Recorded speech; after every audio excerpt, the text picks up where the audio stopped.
Hello, everyone. Welcome to Water with Your Lunch. I'm just going to let folks file in for a minute as our attendee room fills up, but welcome. Glad to have you here.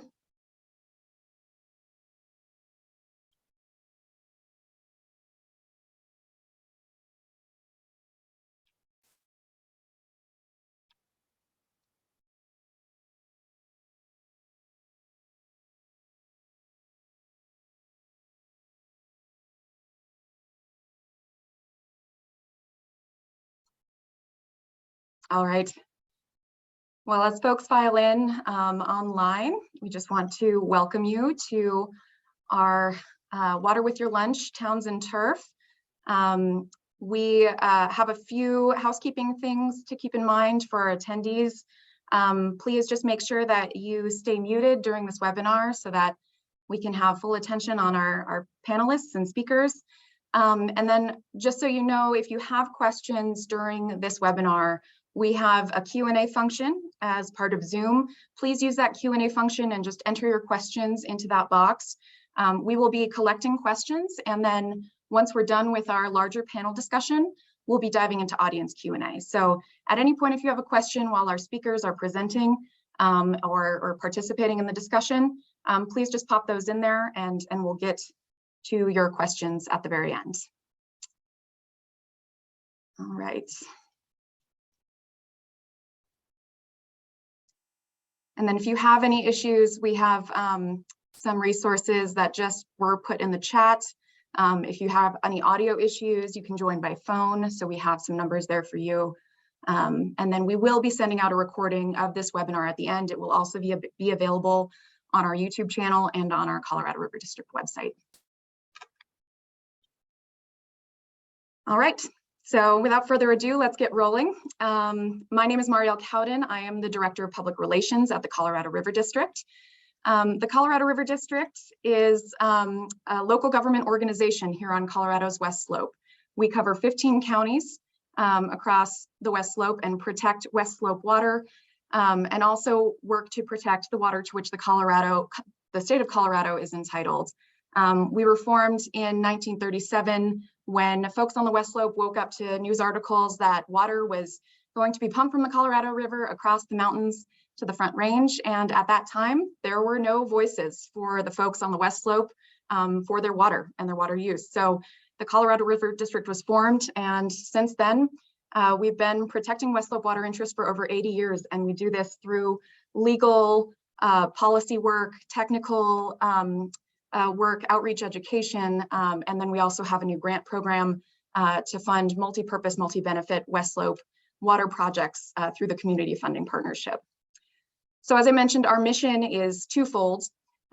We have that West Slope focus where we're protecting the water interests for the 15 counties here, but we also have an interstate focus, which is to lead in the protection, conservation, use, and development of the water resources of the Colorado River Basin, and safeguard for Colorado all the waters of the Colorado River to which the state is entitled, which means when we're hearing all these news stories about issues with the big Colorado River, with Lakes Powell and Meade, there's been a lot going on right now, and it's important. I'm going to dive into this a little bit just so we have some big river context for this discussion.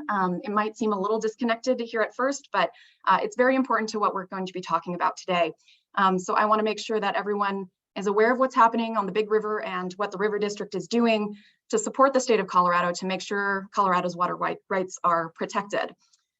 So if we advance to the next slide, the Colorado River Basin is here on this map. You can see in blue that the Colorado River District is there in covering the mostly northwest corner of Colorado. And then right below us, we have our sister conservation group, Southwestern. Between these two districts, the Western Slope of Colorado accounts for about 70% of the natural flows of the Colorado River, which is seen outlined in black here across the Southwest. And the Colorado River itself is serving a population of over 40 million people, which is not insignificant. It serves 7 states, 2 countries, including Mexico, 30 sovereign tribal nations. And then I just want to call attention to these gray areas on this map.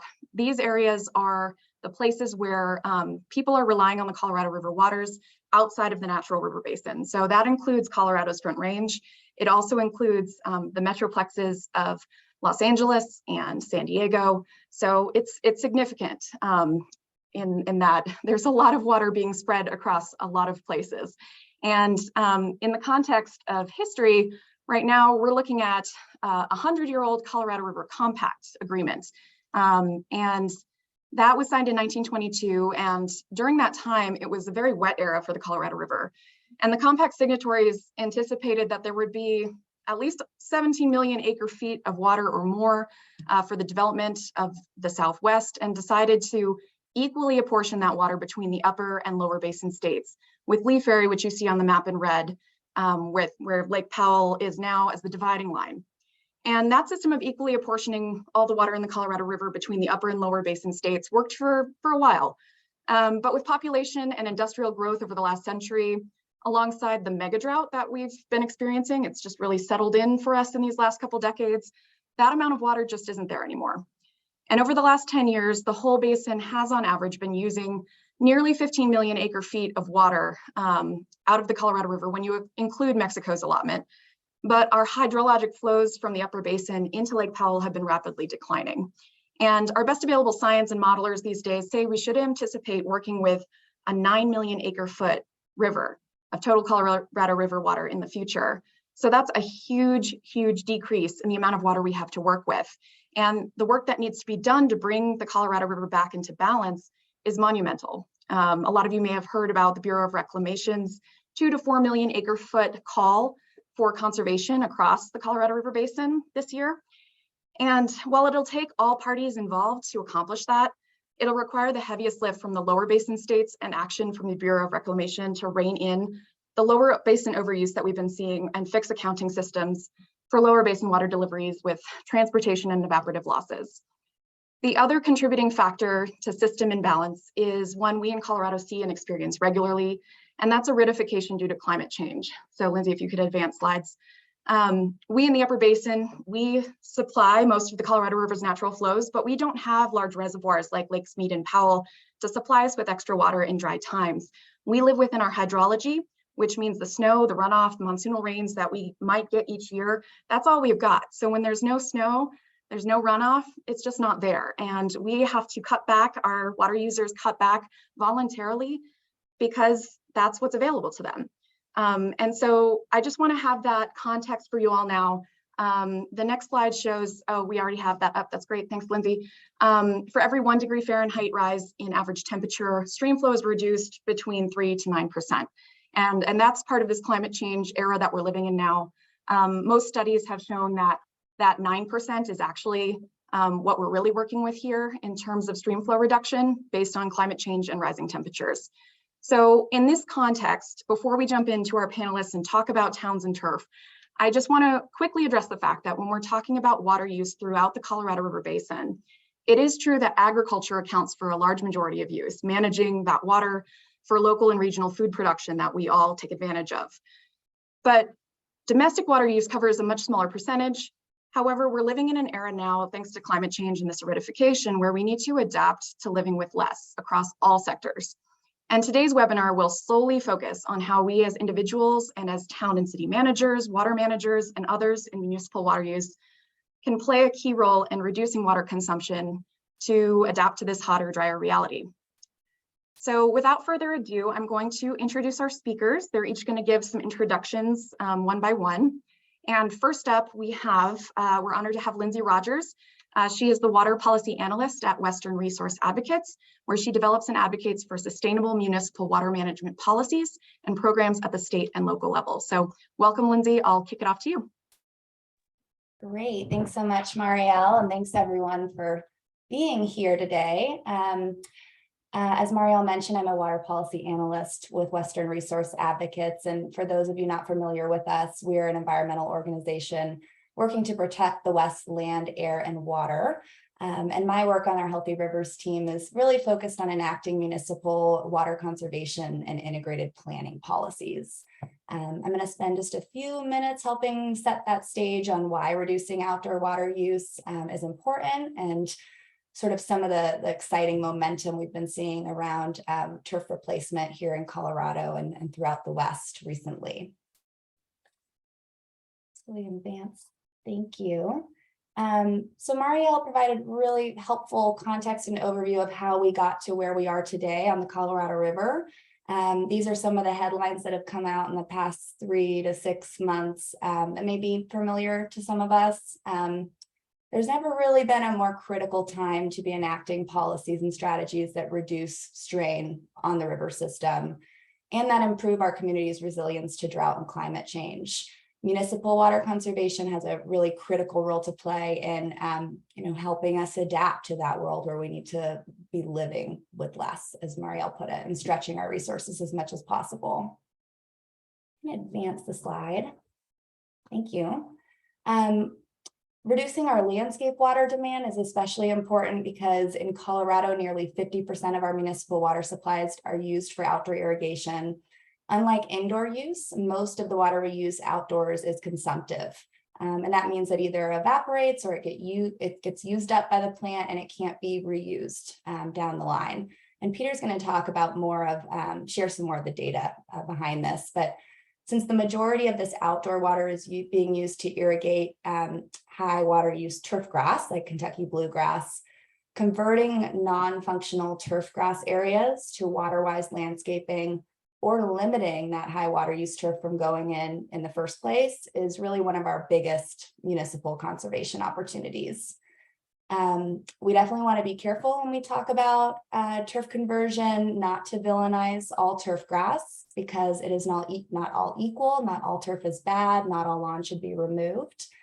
So there's some terms and definitions that we hear floated around to talk about turf.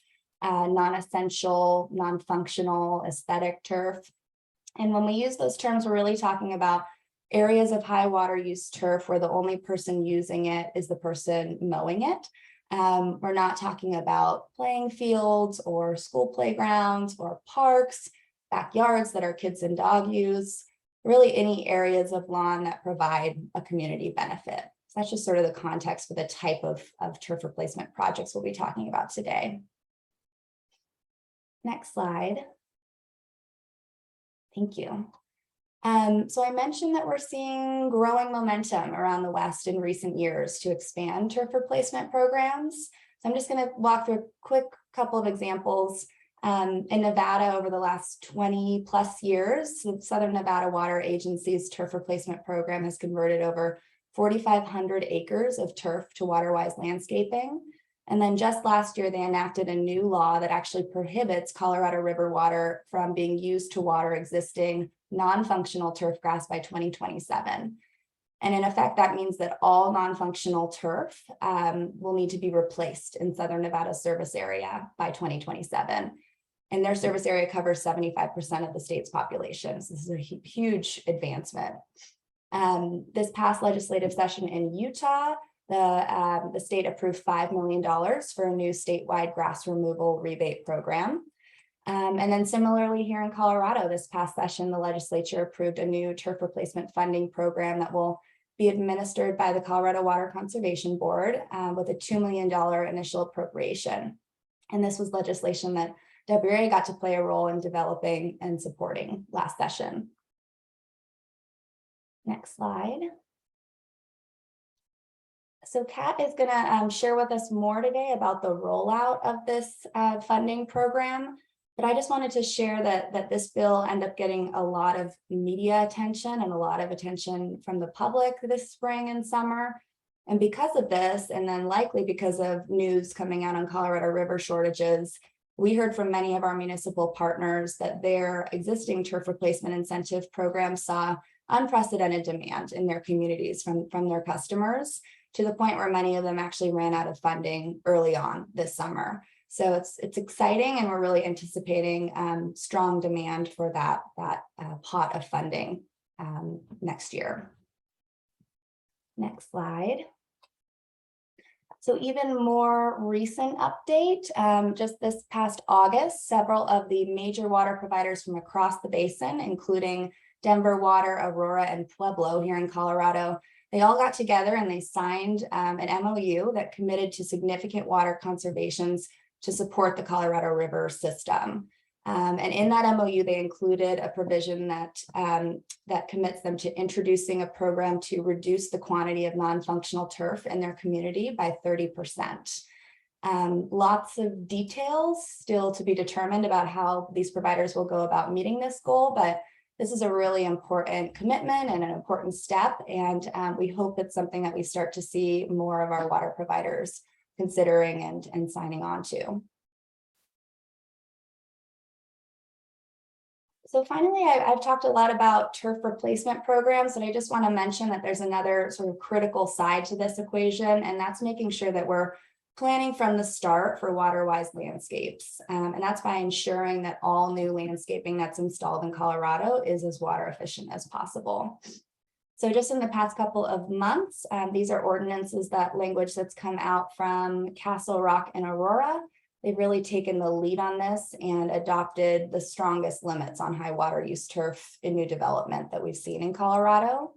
And their standards vary slightly, but in effect, they're defining non-functional turf for their communities, and they're prohibiting turf in common areas, medians, curbside landscaping, front yards. They're restricting turf in the backyard to a certain percentage or square feet. And then they're allowing for turf in these active and programmed recreational areas that, again, serve community benefit.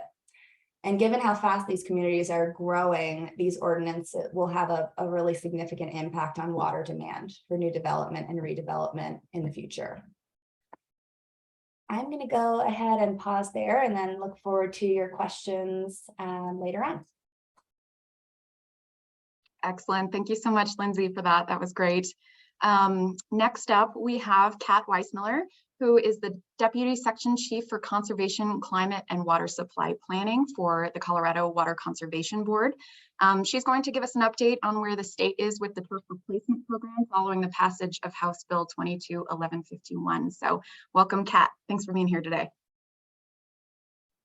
Thanks so much, Marielle. Hi, everyone. I'm Kat Weissmiller, Deputy Section Chief for Water Supply Planning at the Colorado Water Conservation Board.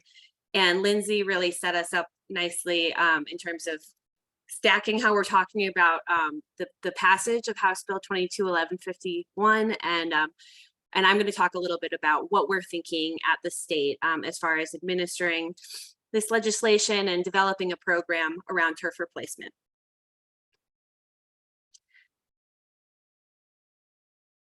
So sorry, I'm a little bit under the weather today, so I'll try not to cough too much during this presentation, but this legislation defines non-essential turf, and thankfully, Lindsay, you talked a little bit about it, but what's noted in legislation is that non-essential turf is located in areas that receive little, if any, use. It also calls out medians, areas adjacent to open spaces or transportation corridors, areas sloped with more than a 25% grade, commercial properties and common areas. And then lastly, it mentions portions of residential yards. And I note that because a lot of the media coverage talked about residential yards, but this non-essential turf is much broader than that. Next slide, please. So this legislation called for a couple different things. First, it looked to fund those with existing turf replacement programs. Then it looks to support the development of new turf replacement programs in places where programs don't exist or there isn't support for programs. And then it provides the Colorado Water Conservation Board with staff to do both of those things. Next slide, please. So this legislation builds on a long conversation and a lot of work to date in the space of turf replacement. Water plan grants that the Colorado Water Conservation Board administers have already funded turf replacement. They've been doing that since the water plan grants were established in 2017. But House Bill 22-1151 allows us to explore some different funding options and different ways of looking at this, getting money out to providers, thinking about new ways to incentivize turf replacement. And additionally, the water plan, which just came out for public review, and we finally just closed that public review at the end of September, it calls for transformational landscape change. And that call builds on a movement that's been ongoing for a very long time. Next click, please. So we're really thinking, when we talk about turf replacement, about how we build the landscapes of tomorrow today. And I think there's a couple more clicks there. The first thing that we're considering is water savings from turf replacement isn't the same everywhere. Colorado isn't the same as Nevada. We have different ET rates, we have different seasonality. There are considerations that we need to take into consideration there and think through and collect data on. Additionally, this conversation needs to be not just about turf replacement, but about our irrigation systems, the replacement vegetation that would go in instead of turf. What is that going to look like? We also have to consider tree health. That's a really important piece. We're also thinking about the fact that cities and utilities, water providers already have the local tools, the knowledge, the teams, and they have the tactics, frankly, the water budgets, rate structures that can really help move these actions forward. At the state level, we don't have all of those things, but we can move the program forward and think of ways to work with those local utilities and their tools, teams, and tactics. And we also have to consider that there are unique challenges on both the east slope and the west slope to take into consideration. So next click, please. So advancing the program, we're thinking about all of those things. Acknowledging the water savings may not be what we've seen in Nevada. We need to measure success. We need to collect data. Our goal with the funding that was provided is to minimize our overhead and maximize the use of money for turf replacement. We're really thinking about ways to do that effectively.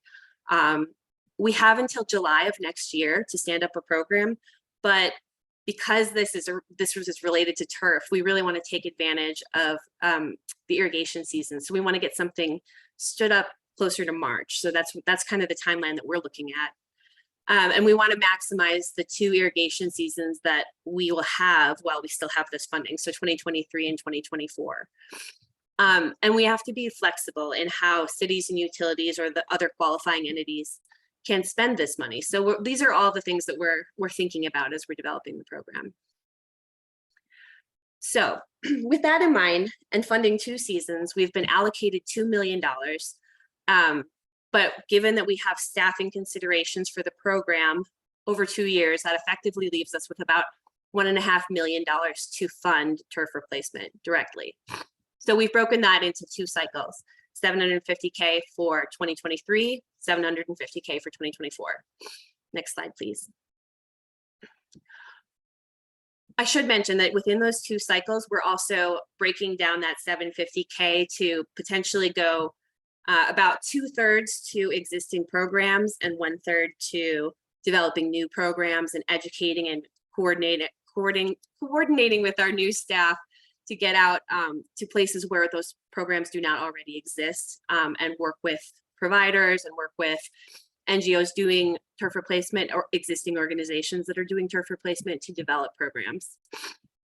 As I've been saying along the way, we're really aware that we need to collect good data on this program to understand how to do it best, to understand where it differs from existing programs that we've seen.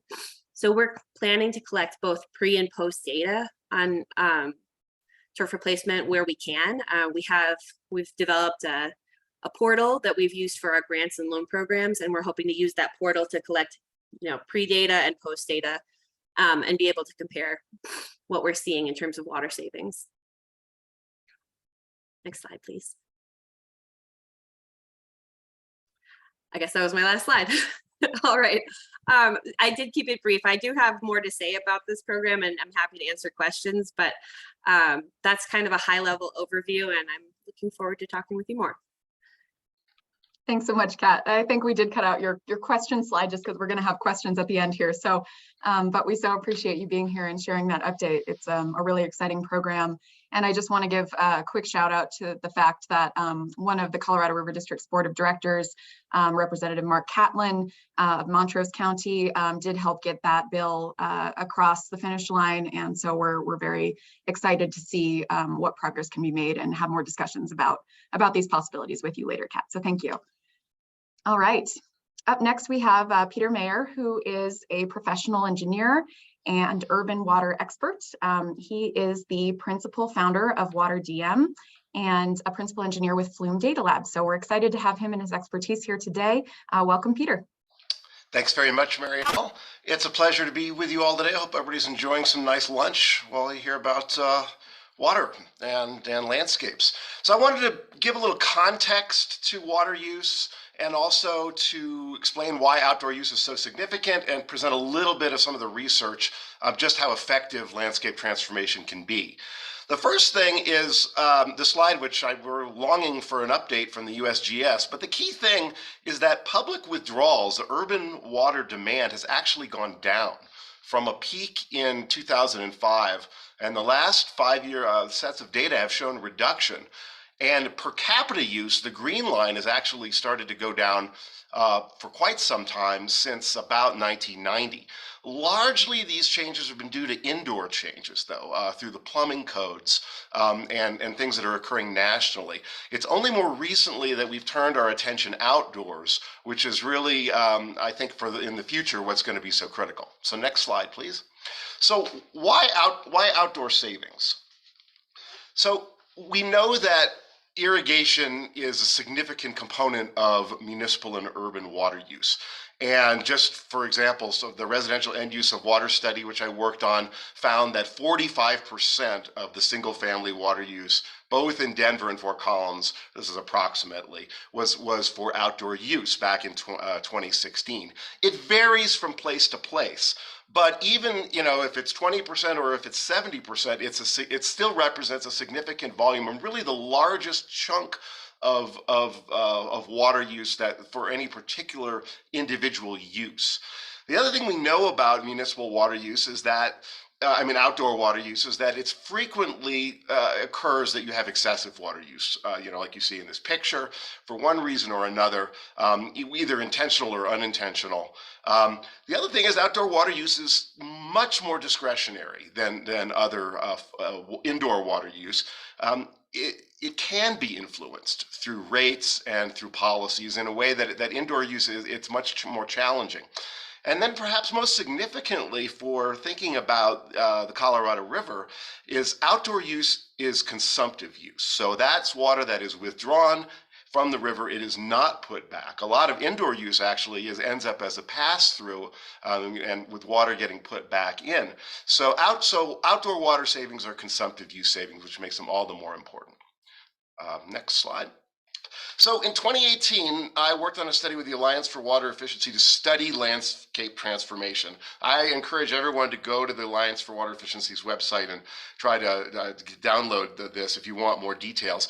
But this arrow kind of shows the trajectory from lower savings on the left, where working with smart irrigation may get you some savings, but really to get large savings in outdoors, you need to actually change the watering requirement of the landscape. And typically that is done through removing turf, which is the highest demand. But ultimately, the gold standard, the highest level of savings is creating a landscape where no supplemental irrigation is required. So the next slide.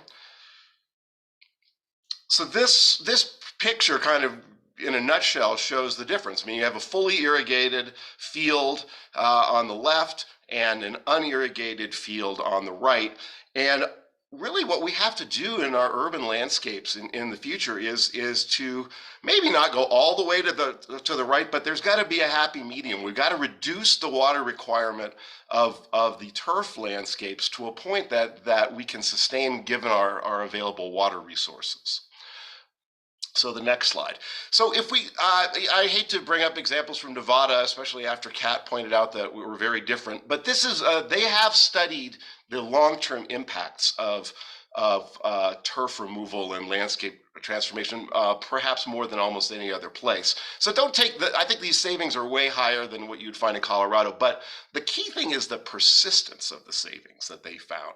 So in the beginning, they found you got a little bit lower savings while new plants were getting established, but over a 15-year period, they found strong support for long-term water savings from their landscape transformation. And to me, that's the most important finding, because we don't really want to embark on something that's just going to result in short-term impact. We want something that's going to save water really on into the future. And so I believe that this research provides good evidence for that. And then the next slide. So what do we have to look forward to, I think?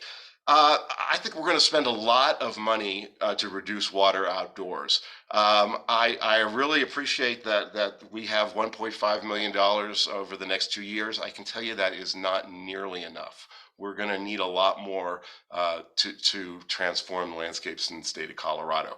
Trees are going to become really a critical indicator, I think, of urban landscape health.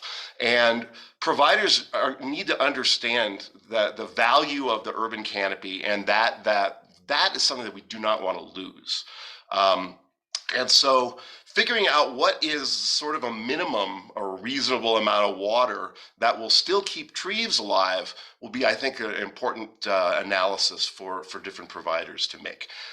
We're going to face a lot of high expectations for these programs. I mean, there's been a lot of publicity and attention focused on it, so we have to do a good job, and I think we're poised to do that. But I think we also need to realize there's got to be additional funding.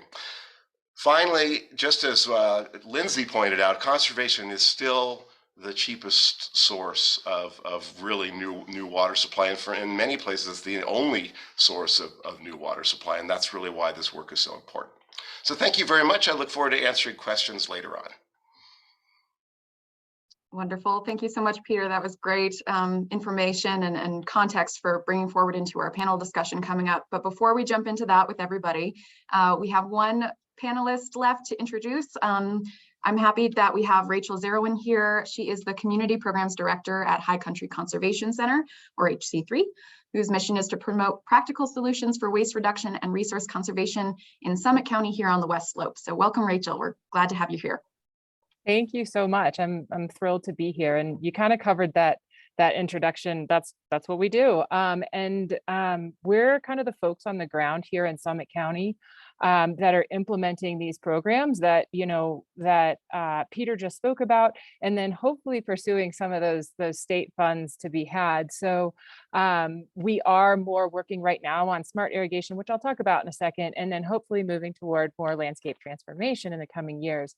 But just a quick background on us, as Marielle said, resource conservation, that includes reducing energy use in buildings, helping people get behind the wheel of electric vehicles, reducing waste, and also reducing water use. So Summit County includes Breckenridge, Frisco, Dillon, and Silverthorne, and of course, lots of ski resorts here. And our work generally takes two tracks. So we have these on the ground programs like Water Smart. If we go to the next slide, you can see some details about that. That's getting us into the community. We're helping folks tangibly save water. And then the other side of the work that we do is we're working closely with our local governments here in Summit County. So like I said, there's these 4 towns as well as the county government. So any policy needs to be passed in 5 different jurisdictions. Another unique thing that we have here in Summit is we have about 19 water providers serving the roughly 30,000 people in our community. So while not all those providers deliver irrigation water, it's still important, I think, an important thing to think about how, those teams are pretty small. So how can we create conservation programs or turf replacement programs or smart irrigation programs that reach everyone while also acknowledging and respecting that some of these providers are quite small and simply don't have the staff. So like I said, Water Smart is one example of that. And thanks for including us. I'm excited to jump into the discussion. Awesome. Thank you, Rachel. I think at this stage, we'll close out our slide deck here, and we'll have all of our panelists come up on their videos and get everyone on here for a good discussion. All right, now that we've all been introduced and have some background on these issues, let's dive in. We have some questions for, we'd love to get your thoughts from each of you on these things. I guess, first of all, this is kind of just a big vision question. If each of you could share what you think, what you ideally like to see for Colorado's urban landscape? Like, what would Colorado's landscapes to you ideally look like 10 to 20 years from now? Lindsay, maybe start with you. Sure, yeah, kicking it off with a very, very big question.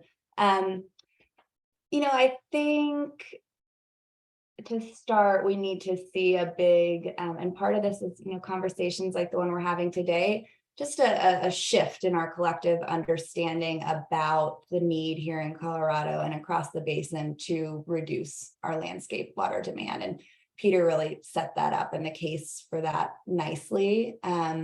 I think there's still, education that needs to be done on this and resources that need to be made available to folks. But my vision, or what I hope will happen in Colorado in the coming decade or two, is we see our landscapes change so that we have a lot fewer areas of non-functional turf grass.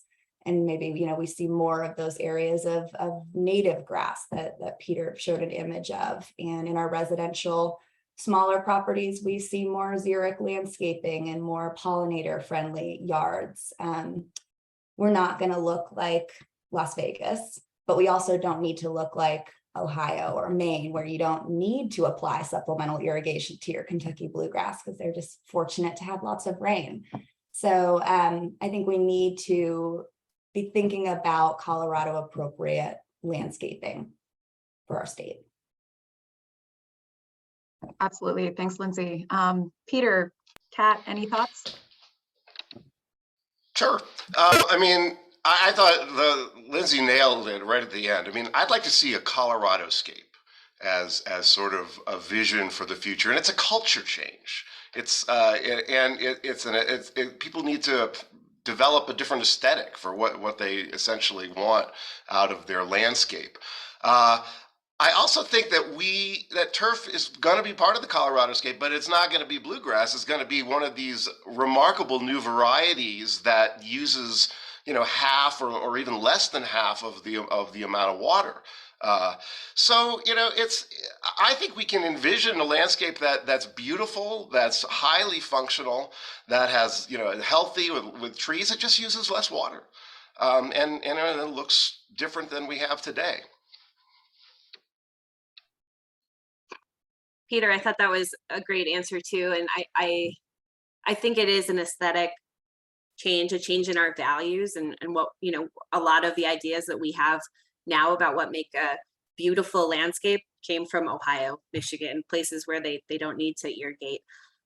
One thing that we have in the water plan as part of our vision for the future is landscapes that can survive on 1 day a week watering. That's what we like to see. We'd like to see everything moving in that direction.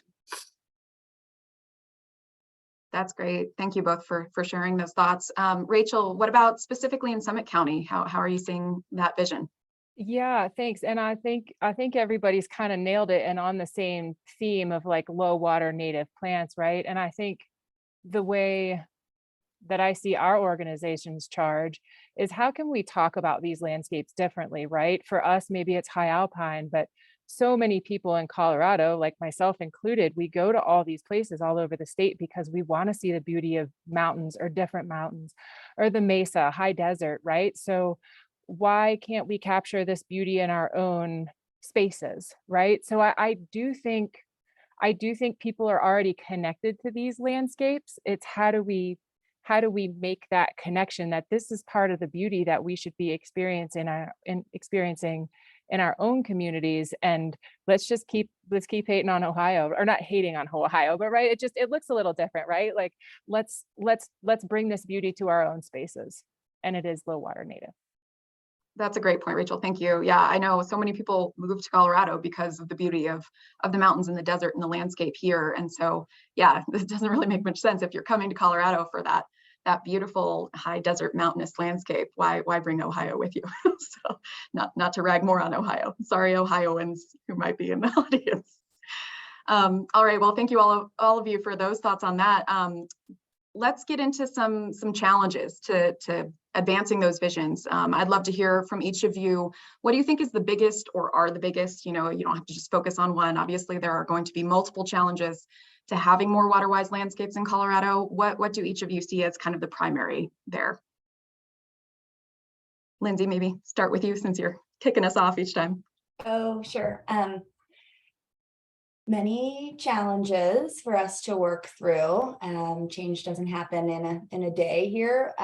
One big one that we've been thinking about at Western Resource Advocates is a need to really provide the training and certification programs that our landscape professional community will need in order to design, install, maintain these Colorado appropriate landscapes. You know, we have an industry that for many years has been really successful at laying sod and maintaining that, and that has been our ubiquitous landscape. And as we see this transformation happening, we really need to make sure we're providing the tools that those landscape and irrigation professionals need to support this transformation. And that it's an industry shift, but it goes beyond just the landscape professionals. You know, we were talking about this yesterday, but what about the nurseries? You know, what's the availability of these native and adaptive plants and native seed mixes? You know, there's a whole sort of transition that will need to happen in the industry.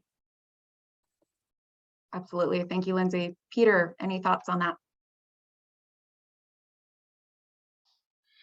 Yes, I think training is absolutely one of the barriers. But there's two things to think about. One is existing landscapes and how we transform existing landscapes. The other is how do we make sure that all new landscapes are water efficient right from the start. And so we want to do both of those things. And I think actually we're maybe doing it better on the second one. That's actually probably easier because you can set codes and standards generally locally set, but there could be some state policies, but generally it tends to be a local jurisdiction issue that would then establish, you know, what type of landscape would be permissible, and so that takes care of the new landscapes, at least hypothetically. Then the existing is the biggest change. One of the things that I think is underappreciated is the need for having the plants themselves available at nurseries and you know, front and center. If we're going to change the culture, people have to see and be able to obtain the plant materials to actually put in.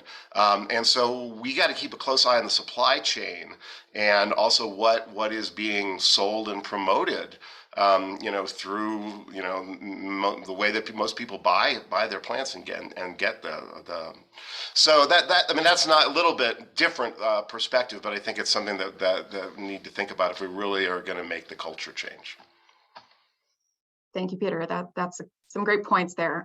Kat, any thoughts from the state perspective? I mean, obviously implementing this, you know, new turf replacement program has a lot of challenges in and of itself.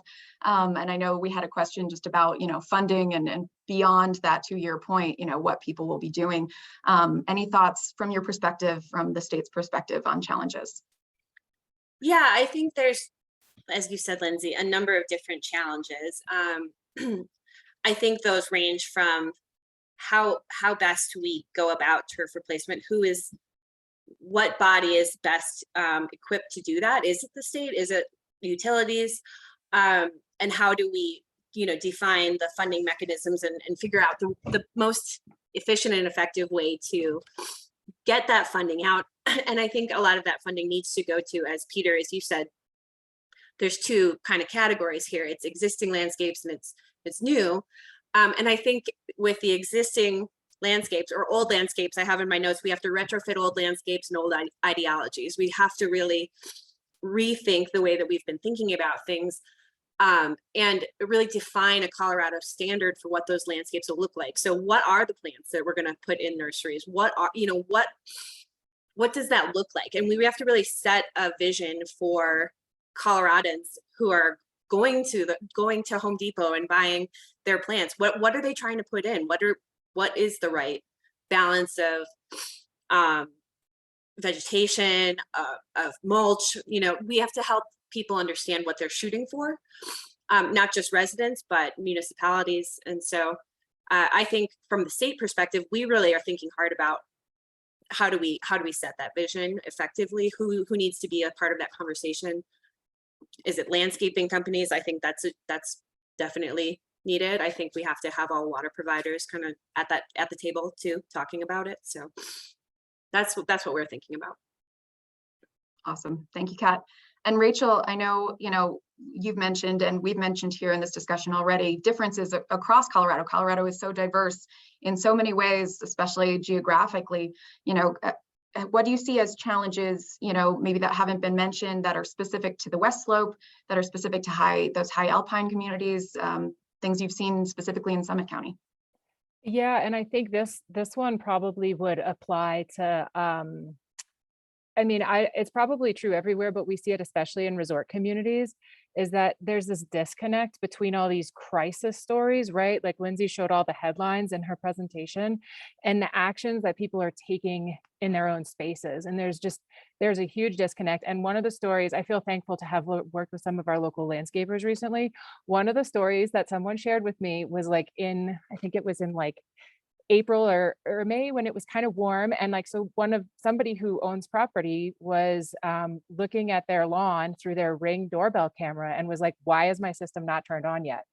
All the snow is melted. So that's a good example of, I think, some of the things folks are faced with, right? So there's just this disconnect. They know there's a crisis, but turn my system on. So that's one. And I can't stick to just one. I do have another one. So on the policy side, I would throw kudos to any community, Front Range, West Slope, prioritizing this because of all the other things our governments are dealing with right now, especially, I'm going to say it again, in mountain communities, right? Or in West Slope communities, food insecurity, right? Staffing challenges, the cost of living, childcare, the list is incredibly long. And people are showing up in local council meetings about these things, and elected officials are getting yelled at.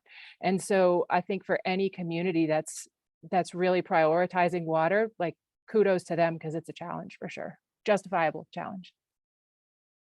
Thank you, Rachel. That's important to hear, and some really interesting challenges with those resort communities and the people who aren't here in Colorado year round. How do you reach them and provide that education and provide that cultural shift that Peter and Lindsay and others have been discussing here today. So some really good food for thought. Well, now that we've discussed some of the challenges, obviously there are many more we didn't discuss, but let's shift over to opportunities and some positives when it comes to water-wise landscape transformation, or how can, when you're talking about governing entities for towns and cities, or water managers and utilities, or just your average individual, how can each of these groups of people get the most bang for their buck? I'm going to kick that one off. Sure. Go for it, Lindsay. Sure. Yeah, there's so many opportunities out there. I think I'll take governing entities in our water management. I'll sort of lump those as one and think about municipal water providers. And Peter hit on this. I think the biggest opportunity, let's say the lowest hanging fruit. And Rachel, I absolutely respect and recognize what you're saying, that there's so many competing priorities. Being able to spend the time and resources on this is really challenging. But if I were talking to a city that was asking me for what they should do first, I would say that taking the time and pulling on available state nonprofit resources to develop strong landscaping standards, especially if you're a community that is experiencing a lot of new growth or a lot of redevelopment, that is probably where you're going to see your most impact. And it's the most efficient route, right? It's cheapest. Some landscape has to go in already. So making sure that that's as water wise as possible, and efficient irrigation, limiting high water use turf, applying mulch and soil amendment, all of those best practices that are pretty well established at this point. Those are things that we need to be seeing in our local municipal codes. And then the other thing I'll say for cities is we're working on a project right now that's focused on large scale property conversions, and those native grass conversion projects that Peter mentioned briefly, ability to transform a large non-functional area of grass, maybe in a city hall property, for example, or places that aren't being used. into native grass can be very cost effective and fairly easy to maintain, and can be sometimes managed by a city's parks department. And then on the average person, everyday water user question, I think trying to take advantage of the resources out there is really important. So there is, and hopefully will be, you know, the development of more turf replacement funding and incentive programs around the state. In the Front Range, for those of our attendees that are based in the Front Range, Resource Central is a nonprofit with a lot of great resources and sort of support to do more DIY projects. Plant Select has really great plant lists for native plants. And then just to transition from landscaping for a moment, sometimes it might not be possible for you to do your whole 1,000+ square foot yard in 1 year. So like biting off pieces of that project, or even considering ways in which before you're able to make that transition, you can reduce your landscape irrigation through something that's a little simpler, like you know, HC3 has a really great irrigation efficiency rebate program that Rachel's mentioned. So just installing, you know, say a smart irrigation weather-based controller to try to reduce that landscape water demand more immediately is a really great first step. That's all really fantastic. Thank you, Lindsay. A great breakdown from big to small. So that's wonderful. Peter or Kat, any thoughts on opportunities that you see either from the state level, from the individual?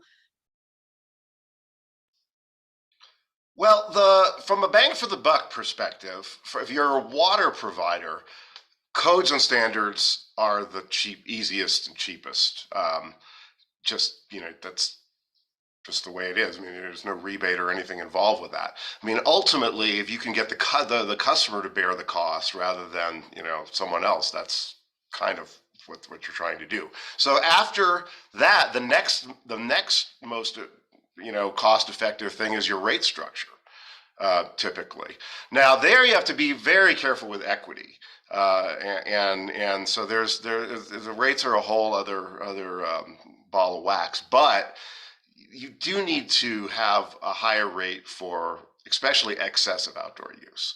And so those, from the utility perspective, I think if you're looking for low cost ways to get at this, you know, then you could, you know, look for grants or for other ways to try to fund it. From the customer perspective, the incentive is really to reduce the water requirement to save money on the water bill. I mean, if that message can get through, and then they can be convinced that the landscape transformation, you know, makes sense and is also desirable. I think ultimately, even if it makes sense in a pocketbook, it's still hard to get people to do it if they don't feel like it's going to be an improvement or something that they really want. So that's our job. We got a bit of a hard sell, but I think those are that ultimately we can't buy everybody's landscape. There's just not enough. I mean, even though I'm calling for more money, there ain't going to be enough money to do it all. So we need to come up with ways of encouraging, incentivizing, whatever you want to call it, getting people to move toward this change. Yeah, just to add to what Peter's saying, and acknowledging that the funds that we have for the turf replacement program, while generous, are probably not going to do all the work we need to do. You know, we're looking at those existing programs that are already out there, water providers that are already doing this, and kind of saying, you know the landscapes within your service area where you could pull out turf and make a real bang for the buck, and whether that's a large property, you know, a business park or something like that, or maybe the medians and the roadways. You may know where those are, and you may be able to focus the resources to do that and pull out that non-functional turf there. So we're trying to design our program to allow that kind of flexibility for water providers or for organizations that are going to be doing that turf replacement, to target the places that they know that they could have some big bang for their buck, given that the money might not be as much as they would hope, or that has been kind of pushed out in the media as tons of money's coming for this. It won't be a ton, because we have a lot of programs. We have 22 plus existing programs that are doing this in the state, and spreading $2 million amongst them it's going to start to be spread pretty thin. Thanks, Kat. Rachel, any thoughts? I know Lindsay mentioned your guys' rebate program. Any additions? Yeah, I mean, I would love to see all the policies that you all just talked about happen in Summit County. That would be fantastic. In the meantime, huge thanks, Marielle, to your team. And I don't know if you guys, there's of course, the community funding partnership, right, from the River District, and also those state grants. So thanks, Kat, to you all too, because the ability to leverage those funds to make these programs happen has just been huge for our community. And I know you all threw some other resources in the chat, because for the communities out there that maybe are like, where do I even start on these things? There's so many helpful resources out there. And like Lindsay said, if there is a local nonprofit that you can lean on to help pursue some of these resources, like if you click on one of those links and you're like, oh goodness, 150-page resource guide ain't gonna happen. Like one of the other quotes that I heard from a provider was, I don't need another resource guide to sit on my shelf. Like this, so it's like, how can those local nonprofits help? And or how can we look at these resources to just, I think Peter said it, like bite off one thing at a time, right? Like how can we just tackle one thing at a time? So some of those links are great resources to do that. Yeah, and so I think I would say those are big opportunities. And then the other one that I wanted to mention for all the people on the line, right, is go to those town council meetings, and speak up. It's so important, because we see it, local elected officials really take this stuff to heart. And in Breckenridge, in their recent update of their sustainability plan, water was identified as a top priority. And that's because of people who showed up. And already the town is exploring, what can we do with our landscape code to prioritize water? So show up, speak up. I can't say it enough. Great suggestions. Thank you so much, Rachel, and everyone for that. There's some good opportunities for sure at many different levels. So yeah, just there's a lot that can be done. Can feel a little overwhelming. So, but yeah, great resources. And so we appreciate all of you for sharing more resources that we put in the chat box as well, as Rachel mentioned. So just thinking about, opportunities moving into successes, things that you all have seen, whether or not it's within Colorado, within your local communities, or somewhere else in the Southwest. Have you seen, what are some existing examples of success?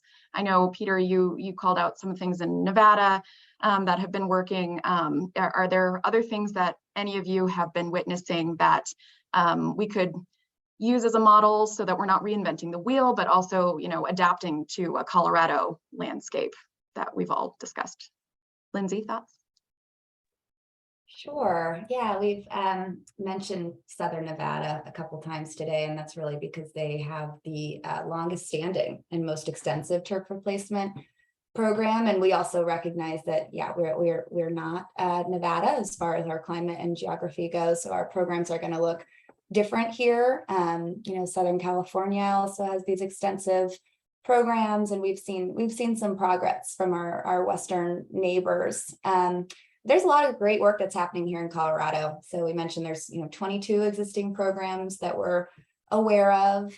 Some of them use Resource Central, the nonprofit I mentioned. Some of them are run independently by cities.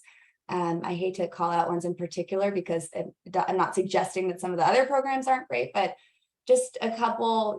Aurora has several different programs, and one that I think is really interesting is their Greatscapes program, which actually, instead of offering rebates for customers, they work with their low-income qualified customers to provide free landscape installation. Not every city will have the ability to go that far, but it's really, I think, important to recognize when we think about the equity and affordability concerns of these programs that, some customers won't be able to put up front the money to do turf replacement and wait for that rebate check. So we have to think about how we design these programs to reach those customers. I really also love Fort Collins program. They put a lot of time and effort into not just giving the funding, but actually, holding folks' hand through the process and providing trainings and resources to homeowners. To actually, their goal is to try to get homeowners to a place where they can do their own projects, as opposed to needing to hire out that work, which is appropriate for some, but in some cases that's going to be cost prohibitive. Awesome. Thanks, Lindsay. Yeah, I know we've been wanting to chat a little bit from the moderator side about equity issues. And so I think you touched on some really great points there. Anyone else have some thoughts on examples for, potential models and things that they've seen work? I just wanted to flag, and I saw that I think Rachel maybe put in the links that went into the chat, the Growing Water Smart program. That's something that CWCB has helped fund, and we've trained through that program with the Sonoran Institute, have trained 40 or more communities representing over 70% of the state's population on ways to integrate their land use planning and water planning to, really think through these issues in a more cohesive way. And these, the Growing Water Smart program brings elected officials together with planners and water providers. So it's that really is like the conversation that really needs to be happening on the ground. And I think it's a great program. So I just wanted to plug that.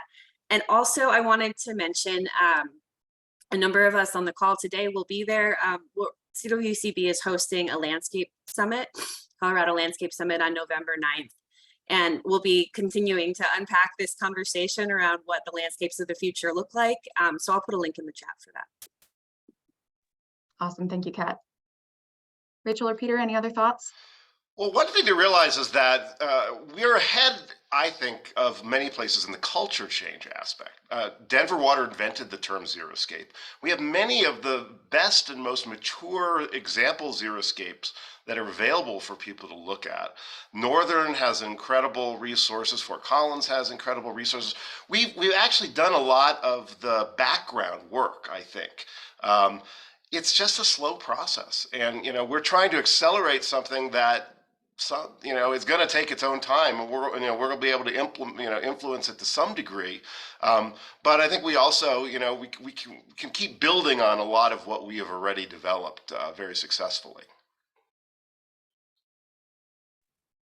Yeah, and I think as someone working super locally, we appreciate all the resources that are available to us in the state, right? Because we look to Western resource advocates, we look to the state, we look to, Growing Water Smart and these other programs and projects available to us to find those success stories and those. So I don't know that we've ever sat down and said, it'd be really cool if we did this thing. There's generally always someone else who's done it before us and done it really well.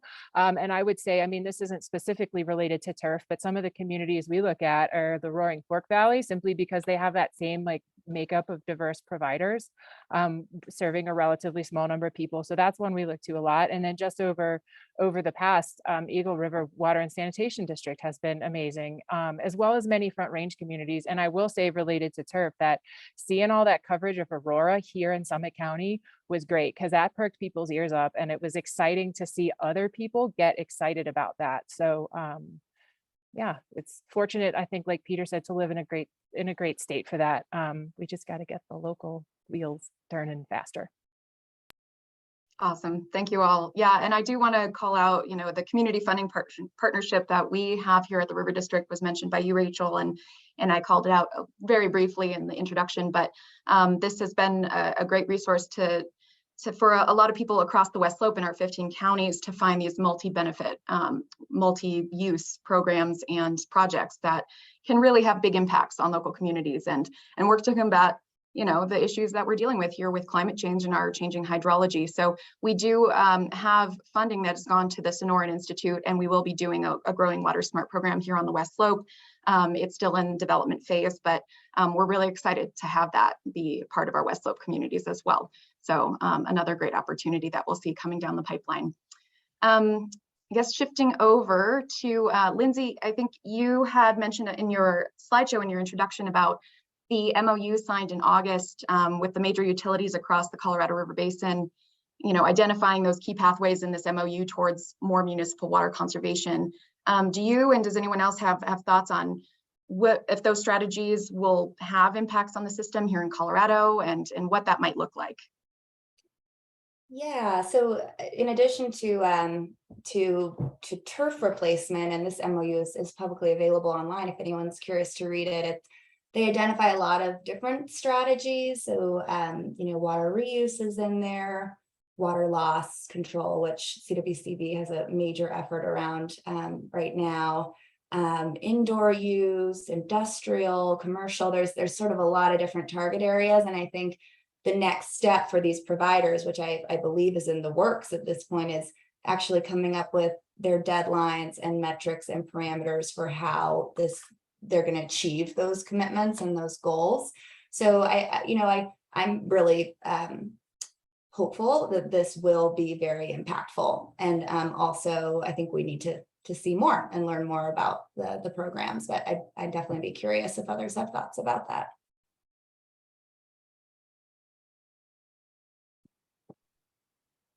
Any other thoughts? Peer pressure is always good. Even if it's, I mean, but truly, even like I said, or the news about Aurora's turf program like perked everyone's ears up. And so if everyone, if so many other large providers are doing this, why can't we do this in Summit County, right? So that I just think, and to Lindsay's point, there's a lot of execution that needs to happen and specifics and details and all those things. But in the meantime, as someone who's trying to rally our community, it's another opportunity to say, this is important. Here's another avenue. Let's make a commitment. Let's figure it out. That's great. Thank you, Rachel, for that input. Shifting now, we have about 10 minutes left. So shifting into some more audience questions that have come in. We've talked a little bit about non-essential turf versus functional turf. I want to kind of call out a little bit, and Peter, I think you mentioned this in your intro, but not all turf is the same. So we're not always talking about that thirsty, non-functional Kentucky bluegrass in the median. Can we've had some attendees who've said they have buffalo grass, and they're kind of asking about what other things can they do specifically, that will make an impact for their individual properties and lawns. So thoughts on that? Well, buffalo grass is just one variety of grass that uses less water. There are many, and there's a big effort to develop these varieties of turf grass that are durable, that pets can do their thing on, and that can survive on one day a week of water. I mean, I think that what Kat said is a really nice way of sort of thinking about how we want to do this in the future. The trick is going to be getting it installed and also just making sure that there's enough of it grown.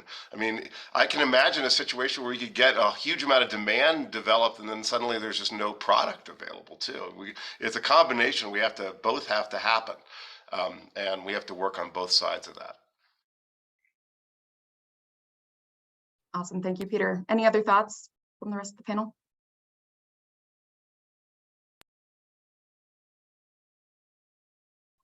No? Okay, that's fine. We'll move to the next one. Kat, I do have a question that came in more specific to you and the statewide turfgrass program. Wondering how success will be tracked based on area converted and estimated water savings acre feet across providers. Do you have any information on that? Well, as I mentioned, we are really focused on bringing in some data pre and post. We are looking at savings, but savings can be a difficult thing to track. And so I just want to acknowledge that. We'll also be looking at the area converted. And we have kind of a whole list of other things that we're considering. We haven't, finalized any of the data pieces yet. We haven't finalized exactly what that portal will look like and what the application process. It's not a grant exactly. It's more almost like a rebate that we're thinking. So what, will it be an application, or there are a lot of like really kind of, nuanced things that we have to think through. But as far as success, I think that those are the metrics that we're thinking about. We don't know exactly how we're going to track it at this point. Great. Thank you, Kat, for that info. That's great. I have a question here about thanking you for addressing tree health and just talking about how we ensure, potential lack of water for trees and ensuring that areas taken out doesn't return to turf. Do you guys have any thoughts on that? And I think, Peter, that was addressed in part to your intro there, so directed at you. Yeah. So, well, the tree health is critical. I mean, I don't know. There's got to be urban foresters and people whose responsibility it is to make sure that we're not damaging the overall tree canopy. That would create urban heat island impacts and all sorts of unintended consequences. So, but I think the other point is another really good one. Is like, all right, so you got somebody to change their landscape. How do you make sure that it doesn't go back? And so the first thing is you have codes and standards that make it much more difficult. So but there's still other ways of doing it too, through rates, through water budgets. I mean, ultimately, if you have a water budget for the property that is designed around a 1 day a week irrigation schedule, then you're going to figure out pretty quickly if you're going up above that, and if it's tied into the rate structure, then it really could be a way of incentivizing. But I think ultimately the information could be as valuable too. Anyway, those are two basic approaches, other than aside from just going and doing inspections to make sure that things haven't changed. But I don't think that's really a viable approach for the long term. I think it's the codes and standards, and in some way through a rate structure, a water budget for long term monitoring makes the most sense. Just to add to what you mentioned about tree canopy and its importance from the perspective of mitigating urban heat island, I think Denver has the 3rd worst urban heat island in the country. So it's something that we really do need to be thinking hard about, and making sure that we're considering all of the factors that, what makes a livable Colorado is, there are a lot of things to take into consideration there. And maybe just in case the connection here isn't clear to everyone, when you replace your turf grass with water-wise landscaping, if you're updating, appropriately, you should be changing out your irrigation system to use drip or to hand water, and to use a lot less water, right? One day a week. So the challenge, or the educational piece, the training that we need for landscapers, is to make sure that everyone's being really cognizant that our trees still need the water that they need. So that irrigation system, you're basically updating it appropriately to continue watering those trees, even though you're no longer watering the turf grass around the trees. Awesome, thank you all. That was great. Another question, someone was curious, Pierre, you mentioned new landscaping is being taken care of with local ordinances. How widespread is this for new development? Pretty widespread. I mean, it's not everywhere, but the other thing is that just the cost of water is having a huge impact, because if the new development has to buy shares of CBT or some other source of water, it's hugely expensive. So they can show, hey, we're going to be Colorado-scaping all the landscaping. We don't need so much water. That's a massive savings. So there's a built-in incentive that the developers have already to try and reduce the water demand. I'll add that just recently WRA was pretty interested in this question, and we wanted to take a look at the existing turf replacement programs in communities and see which of those communities had specifically turf limits in place, which goes beyond general landscaping standards, which can have other water-wise best practices. But when we look specifically at those communities that limit high water use turf right now, it was 10 of the 22 providers that have high water use turf limits in place. As Peter said, there's certainly other strategies that you can use to like rates and fees to try to address this same issue. But when we talk about communities developing these turf replacement programs, I think we're really hoping that goes hand in hand with the landscaping codes, so that you're not spending money on tearing out and replacing turf grass when you're just seeing more of it go into more non-functional turf grass, at least go into new development.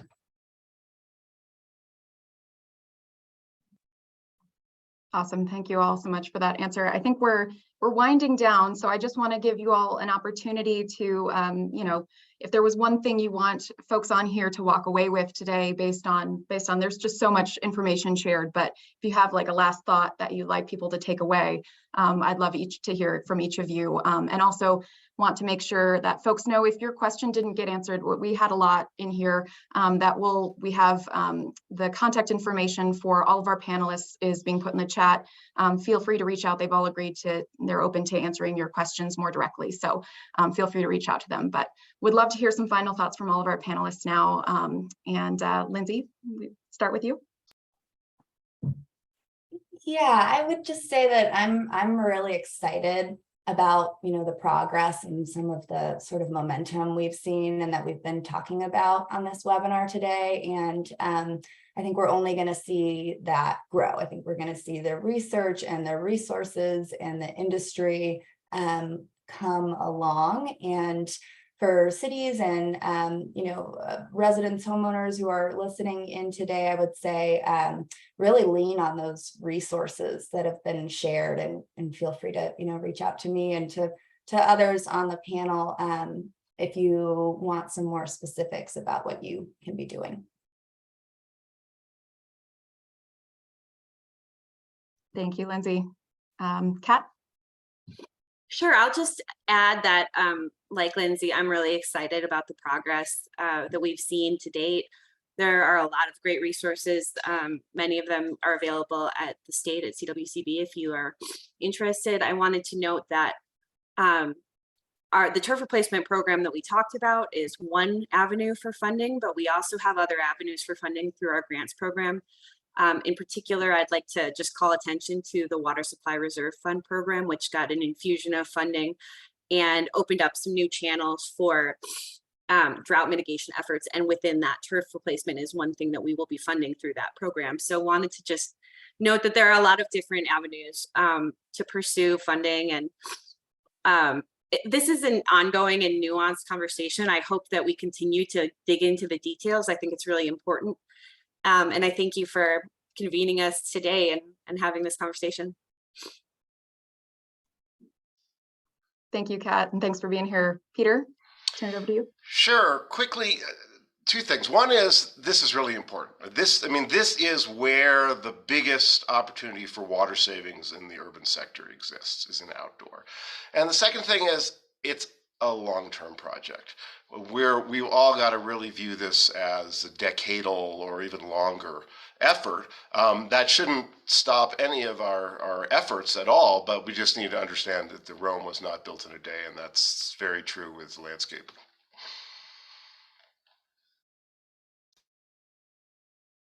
That's actually the second time I've heard that today. So Rome is not built in a day. It's a good reminder. So thank you for that, Peter. Rachel, any last thoughts? Yeah, so again, echo the thanks, because talking about this stuff always gets me re-energized to go back and work with our community on these important issues and projects. And then I would, this is kind of a repeat of what I've said before, but I would just encourage the utilities and governments on the line to use that energy to pursue all those amazing resources throughout our state. And then again, for the folks who may be wondering what they can do beyond their own backyards, show up at council and talk to your elected officials. It's so important. So thank you. Excellent ways for people to take action. And I just want to say, from our part on the side of the River District and folks on the West Slope, this is an important issue on both sides of the divide and just for our whole Colorado River community. So we really appreciate all of you being here today. It really is, we've talked about having that mental and cultural shift that needs to happen both at an individual level and at a community level. So for folks on here who are just individuals looking for something they can do, go spread the word, go talk to your neighbors, get that word out, because it is an important thing that people need to think about more regularly. We take water for granted way too often in our day-to-day lives in this society. So I think very important to recognize what we can all do as individuals and at higher levels. So I so appreciate all of you as panelists being here today. Thank you for sharing your insight and your knowledge on all of these really important and widespread issues that face us, but I'm really excited for all the work that you're doing and look forward to working with you more in the future. And thanks again for everyone for being here today. We'll sign off. Thank you all.